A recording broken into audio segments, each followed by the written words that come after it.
हौसला बुलंद है तो मुट्ठी में हर मुकाम है। हौसला बुलंद है तो मुट्ठी में हर मुकाम है। मुश्किलें और मुसीबतें तो जिंदगी में आम है। नमस्कार दोस्तों, स्वागत है आपका हमारे YouTube चैनल टारगेट विद कौशल पर। मैं कौशल आनंद एक बार फिर से आपका स्वागत करता हूं। दोस्तों, आजकल हम समास पढ़ रहे हैं और समास की श्रृंखला में आज जो समास हमें पढ़ना है वो है बहुव्रीहि समास। तो चलिए शुरू करते हैं। बहुव्रीहि समास। आज बहुत सारे आपके जो डाउट हैं वो क्लियर होंगे। यहाँ पर जो अभी तक मन में एक भ्रांति बनी थी, क्योंकि यहां पर भी कुछ ऐसे शब्द आएंगे जो आपको कंफ्यूज करेंगे कि ये समास द्विगु समास है या फिर बहुव्रीहि समास है। मैं पूरा प्रयास करूंगा कि आपको आज के बाद में द्विगु है या बहुव्रीहि है इसका जो असमंजस है उसको मैं साफ करूंगा और पूरा प्रयास करूंगा इस बात को समझाने का कि बहुव्रीहि समास से कोई भी प्रश्न कभी पड़ता है तो आपसे छूटने ना पाए, आपके हाथ से मिस ना होने पाए। तो चलिए शुरू करते हैं।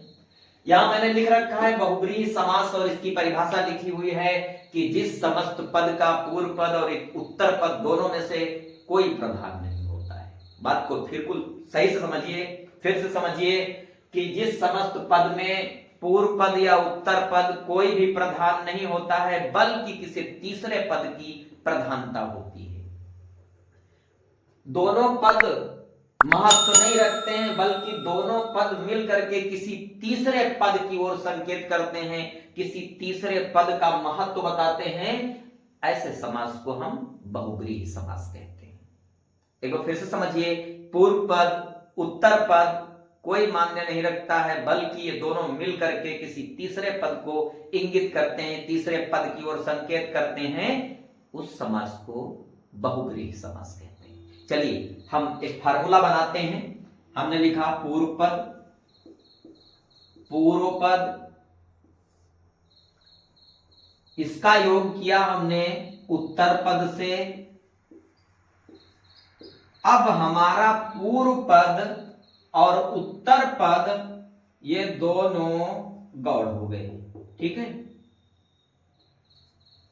अब इन दोनों ने मिलकर के किसी तीसरे पद की ओर संकेत किया, किसी तीसरे पद की प्रधानता होगी। तो जहां ना पूर्व पद ना उत्तर पद, इनकी कोई प्रधानता नहीं, ये अपनी जगह पे गौड़ हैं और बल्कि किसी तीसरे पद की प्रधानता हो जाती है, वहां पर समास होता है हमारा बहुव्रीहि समास, ठीक है।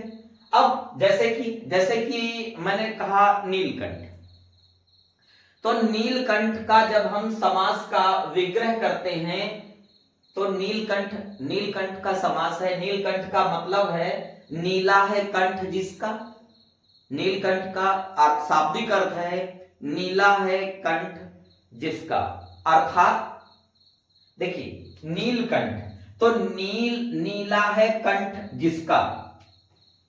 अब ये नीला है और ये कंठ है। नीलकंठ में दो पद हैं। नीलकंठ में दो पद हैं। नील हमारा पूर्व पद है, कंठ उत्तर पद है, लेकिन ना तो पूर्व पद ना तो उत्तर पद, इन दोनों में से किसी की प्रधानता नहीं है बल्कि ये दोनों मिलकर किसी तीसरे पद की ओर इशारा करते हैं, तीसरे पद की ओर संकेत करते हैं और वो है जो तीसरा पद है वो प्रधान हो जाता है। इसलिए तीसरा पद क्या है, जैसे नीलकंठ है, इसका जब हम समास का विग्रह करते हैं तो मिलता है हमें नीला है कंठ जिसका। नीला है कंठ जिसका अर्थात शंकर जी, शिव जी। तो नीला है कंठ जिसका अर्थात लगेगा, अर्थात शिव जी। यहां पर दोनों पदों ने मिलकर हमारा पूर्व पद उत्तर पद, दोनों पदों ने मिलकर के क्या किया है, एक तीसरे पद शिव को संकेत किया है, ठीक है।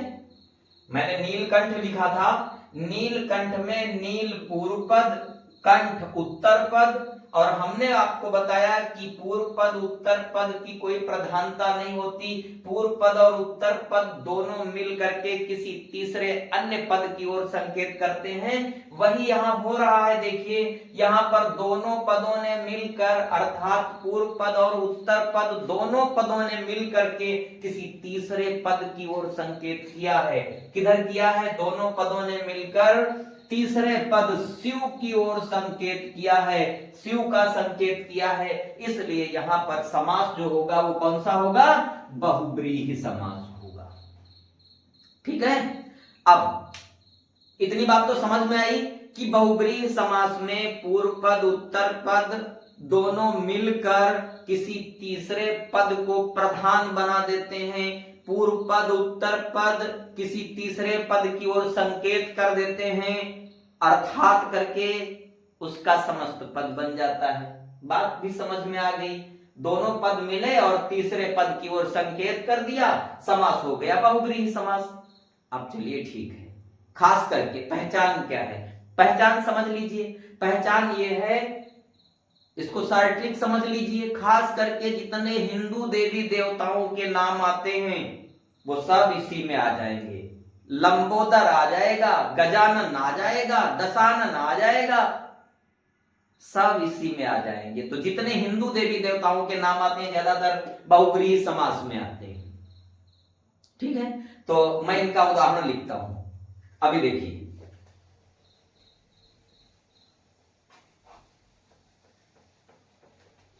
अब इस बहुब्रीहि समास के उदाहरण जो हैं वो मैं लिख रहा हूं। उदाहरण जैसे कि लंबोदर, लंबोदर लिखा है, ये समस्त पद है। लंबोदर हमारा समस्त पद हो गया। अब समास का विग्रह लिखेंगे हम इधर, समास का विग्रह। तो समास का विग्रह क्या है? लंबा है उदर जिनका, अर्थात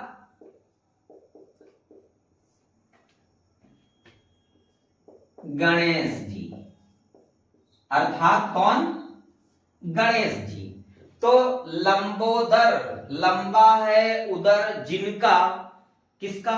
अर्थात गणेश जी का। तो पूर्व पद और उत्तर पद दोनों ने मिलकर के किसी तीसरे पद को संकेत किया और तीसरे पद को प्रधान किया, इसलिए यहां पर बहुब्रीहि समास है। चलिए दूसरा उदाहरण मैं ले रहा हूं।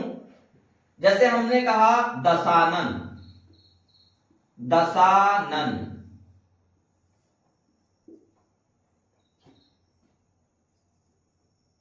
10 हैं, आनंद अर्थात मुख जिसके। अब 10 मुख जिसके हैं अर्थात रावण। कौन?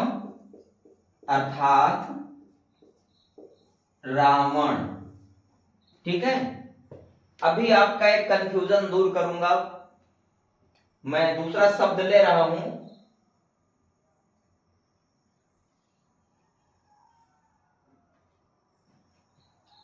त्रिलोचन।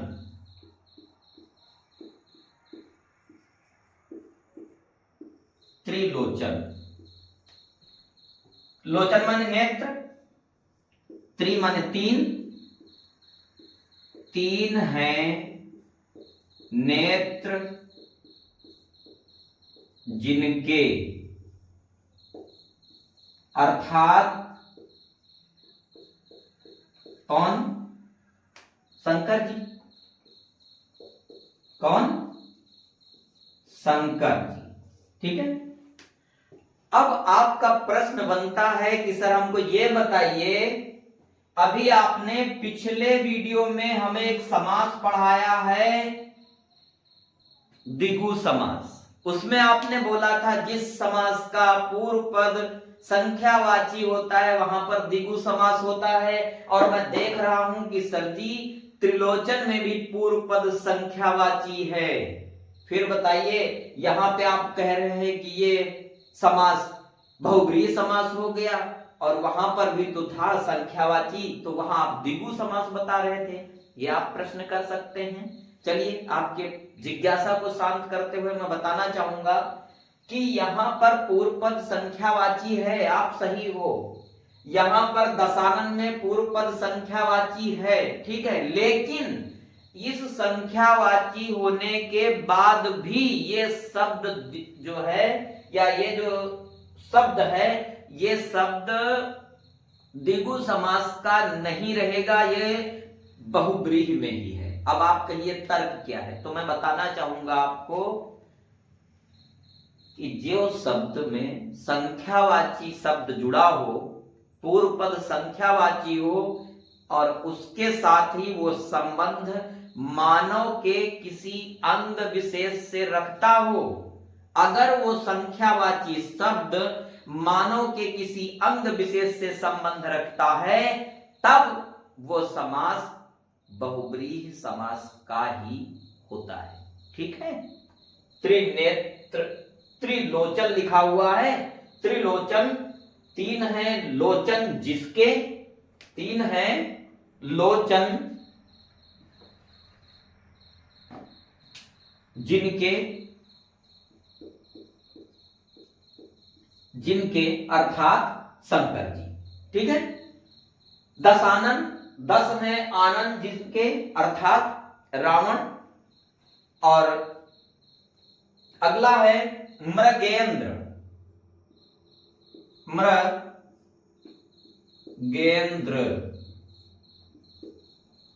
देखिए बड़ा ही जबरदस्त शब्द मिला है मृगेंद्र, मृग का इंद्र,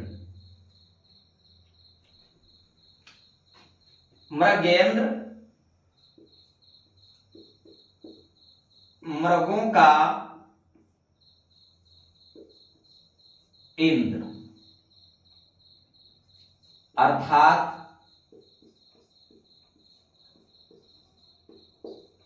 शेर, ठीक है। मृगेंद्र जो सिंह होता है, सिंह, उसे मृगेंद्र कहते हैं।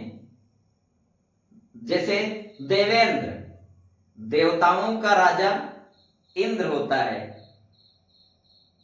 देवताओं का राजा इंद्र जैसे है, वैसे ही मृगेंद्र मृगों का जो इंद्र है, मृगों का जो इंद्र है वो कौन है? सिंह है। कौन सा है? सिंह है। जो मृगेंद्र है अर्थात सिंह है, ठीक है। अगला शब्द है मेरा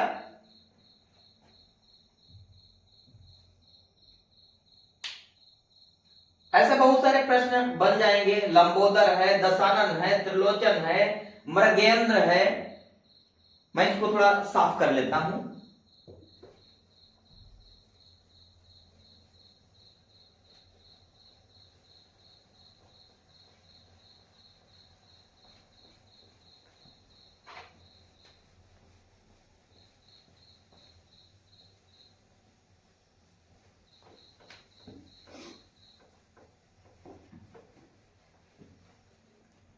अगला मेरा शब्द है, अगला शब्द है मेरा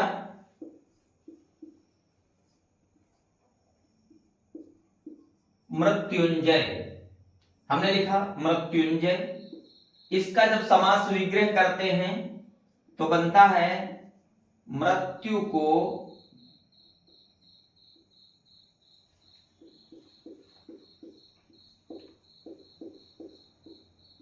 जीत लेने वाला, जीत लेने वाला। अब मृत्यु, मृत्युंजय, देखिए मृत्यु और जय पूर्व पद और उत्तर पद दोनों, मृत्यु और जीत दोनों पदों में किसी की प्रधानता नहीं है, बल्कि ये मिल करके दोनों किसी तीसरे पद को प्रधान बनाते हैं। तो मृत्यु को जीत लेने वाला, अर्थात बनेगा शंकर जी। जो मृत्यु को जीत ले वो कौन है? शंकर जी। ठीक है, अगला शब्द है मेरा गिरिधर। हमने अगला शब्द लिया है गिरिधर।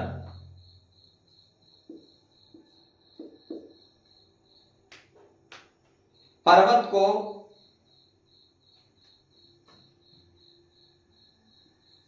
गिरि,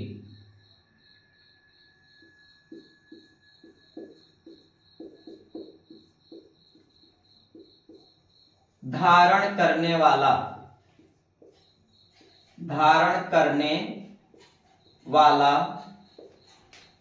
अर्थात